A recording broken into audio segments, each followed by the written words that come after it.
Udah, jangan maju, jangan maju. Ayo jangan maju dong. Gimana suka nggak? Gimana macam lu?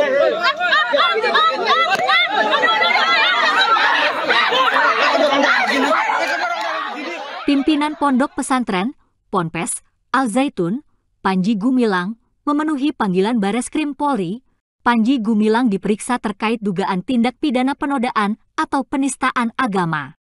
Sebelumnya, sempat terjadi kericuhan saat Panji Gumilang tiba di Bareskrim Polri.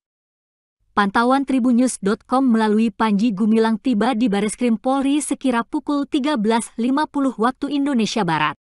Saat tiba, Panji Gumilang memilih bungkam dan hanya tersenyum sambil berjalan masuk ke gedung Bareskrim.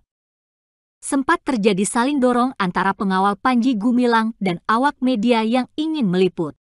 Awalnya rombongan awak media telah mengatur posisi untuk meliput dan mengambil foto Panji Gumilang.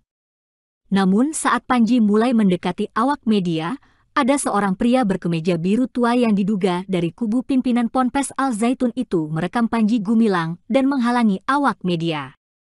Para awak media merasa dihalang-halangi untuk mengambil foto Panji Gumilang.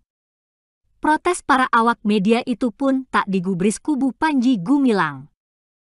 Kemudian, pria berkemeja biru tua itu kemudian ditarik oleh seorang fotografer.